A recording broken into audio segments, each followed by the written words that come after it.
আগে থেকে আমি কড়াই বসিয়ে দিয়েছি, গ্যাস অন করে। খালি কড়াই গরম হয়ে গেছে। কড়াইতে দিয়ে দেবো ঘি। আমি তনুশ্রী, আমার রান্নাঘরে প্রতিদিনের মতো আবার একটা রেসিপি নিয়ে হাজির হয়ে গেছি। ফ্রেন্ডস, আপনারা কেমন আছেন? আশা করি আপনারা ভালোই আছেন। আপনাদের ভালোবাসা, ভগবানের আশীর্বাদে আমরাও ভালো আছি। আজকের রেসিপিটা হচ্ছে চিকেন চাপ। আমার রেসিপিটা দেখার জন্য সবাইকে জানাই স্বাগত। চিকেন চাপটা তৈরি করার জন্য দেখুন কী কী জিনিস আমি নিয়ে নিয়েছি। চিকেনটাকে ধুয়ে রেখে দিয়েছিলাম অনেকক্ষণ আগে, একটু ভিনিগার দিয়েছিলাম, তার মধ্যে জলের মধ্যে ভিজিয়ে রেখেছিলাম, জলটা ছেঁকে রেখে দিয়েছি চিকেনটাকে। আদা রসুন বাটা, চাল মগজ, কাজু বাদাম বাটা আর পেঁয়াজ কুচিয়ে রেখেছি আগে থেকে। ঘিটা গরম হয়ে গেছে, ঘিয়ের মধ্যে পেঁয়াজ কুচানোটা দিয়ে দেবো।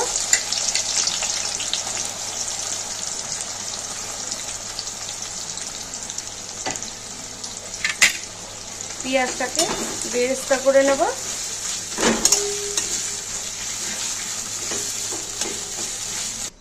পেঁয়াজটা বেরেস্তা করে তুলে নিয়েছি তেল থেকে। গরম ঘিয়ের মধ্যে দিয়ে দেব আদা রসুন বাটা,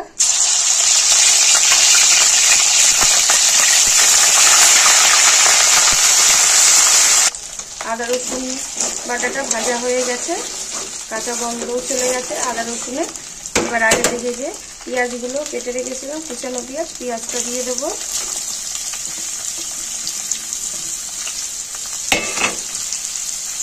পেঁয়াজের মধ্যে 1 চামচ নুন দিয়ে দেবো, পেঁয়াজটা যাতে তাড়াতাড়ি ভাজা হয়ে যায়। পেঁয়াজটা ভাজতে ভাজতে আমি আগে থেকে যে মাংসটা ধুয়ে রেখেছিলাম, মাংসগুলো দিয়ে দেবো পেঁয়াজের মধ্যে।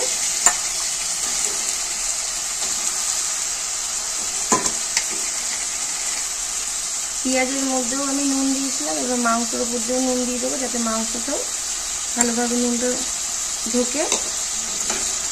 এবার পেঁয়াজের মাংস আদা রসুন সব একসাথে ভালো করে কষাতে থাকবো।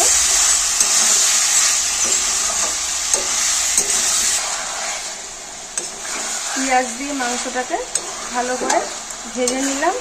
এবার আমি এক এক করে সব মশলা দিয়ে দেবো।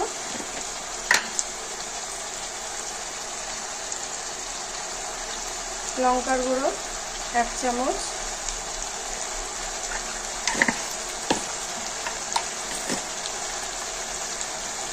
ধনের গুঁড়ো 1 চামচ,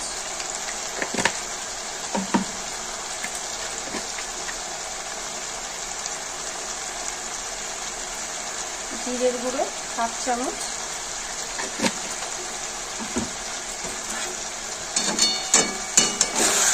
মশলাগুলো দিয়ে ভালো করে কষাতে থাকবো। বেটে রেখেছিলাম চাল মগজ আর কাজু বাদাম বাটাটাও দিয়ে দিল একসাথে মশলার সাথে।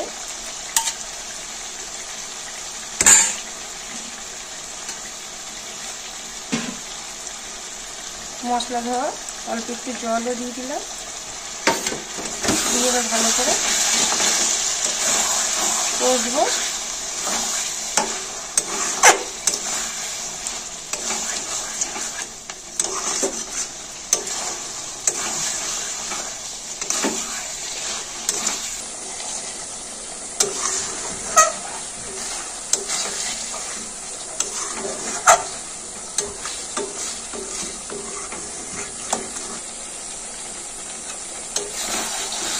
মাংসটা প্রায় কষানো হয়ে এসছে, মাংস থেকে তেল ছাড়তে শুরু করেছে, মোটামুটি বোঝাই যাচ্ছে যে কষানো হয়ে এসছে। আগে থেকে যে বেরেস্তা করে রেখেছিলাম পেঁয়াজটা দিয়ে দেবো।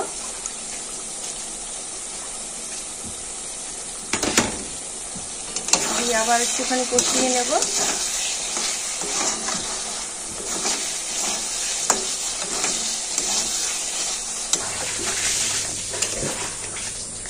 অল্প একটুখানি জল দিয়ে দিয়েছি, জল দিয়ে ভালো করে কষিয়ে নিয়েছি।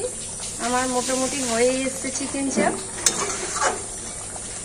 আর একটু সময় গ্যাসটা লো ফ্লেমে করে এরমভাবে একটুখানি রেখে দেবো।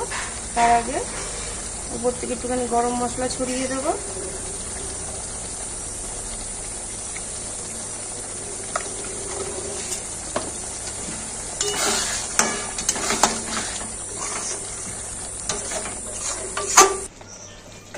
গরম মশলাটা দিয়ে একটুখানি সময় আমি একটু লো ফ্লেমে করে এরমভাবে রেখে দিয়েছিলাম।